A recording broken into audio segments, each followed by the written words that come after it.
একদিন বিকেলে বাবা অফিস থেকে ফেরার সময় আহমেদের জন্য খুব সুন্দর গাড়ি নিয়ে আসলেন। গাড়িটা লাল রঙের, খুব চমৎকার ঝকঝক করছিল। আহমেদ তো খুশিতে লাফাতে লাফাতে হাতে গাড়ি নিয়ে দৌড়াদৌড়ি শুরু করল। কিন্তু ফাতেমা এক কোণে চুপচাপ দাঁড়িয়ে দেখছিল। তার মনে হলো, বাবা কেন শুধু আহমেদের জন্যই আনলেন, আমার জন্য তো কিছুই আনেননি। ফাতেমার মনে একটু একটু করে খারাপ লাগতে শুরু করল। সে ভাবল, আহমেদের গাড়িটা যদি ভেঙে যেত তবে বেশ হতো। ঠিক সেই মুহূর্তে ফাতেমার মনে পড়ল তাদের মক্তবের শিক্ষকের কথা। হুজুর বলেছিলেন, হিংসা হলো আগুনের মতো, যা মানুষের ভালো কাজগুলোকে পুড়িয়ে ছাই করে দেয়। ফাতেমা বুঝতে পারল, এই যে তার মনে খারাপ চিন্তা আসছে, এটা আসলে শয়তানের ধোঁকা। শয়তান চাচ্ছে ভাই বোনের মধ্যে ঝগড়া লাগিয়ে দিতে। ফাতেমা আহমেদকে ডাকল, আহমেদ, এদিকে এসো। আহমেদ দৌড়ে এলো। দেখো আপু, আমার গাড়িটা কত জোরে চলে।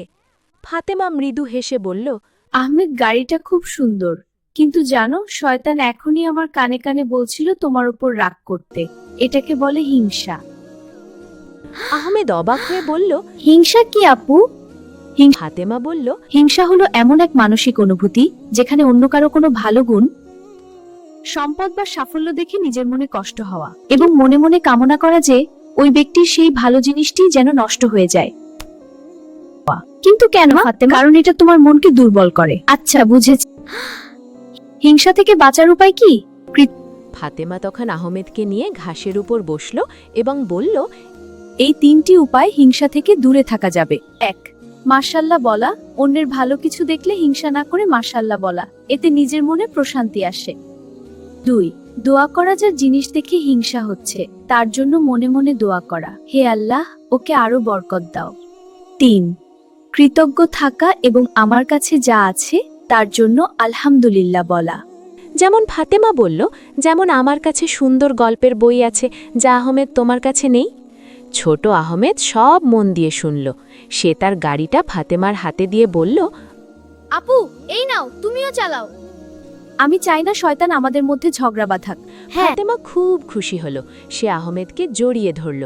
তারা দুজনে মিলে ঠিক করল, যখনই তাদের মনে অন্যের কোনো কিছু দেখে খারাপ লাগবে, তারা সাথে সাথে পাঠ করবে, আউযুবিল্লাহি মিনাশ শাইতানির রাজিম।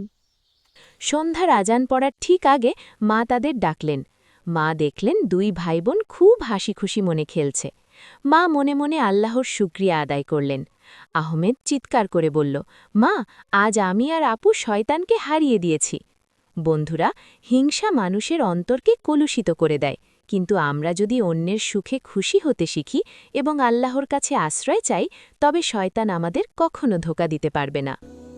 আর এমন আরও অনেক শিক্ষামূলক এবং মজার ভিডিও পেতে আমাদের চ্যানেলটি লাইক, শেয়ার, কমেন্ট, সাবস্ক্রাইব করে বেল আইকনটি চেপে রাখুন। দেখা হবে আগামী সপ্তাহে নতুন কোনো গল্পের সাথে।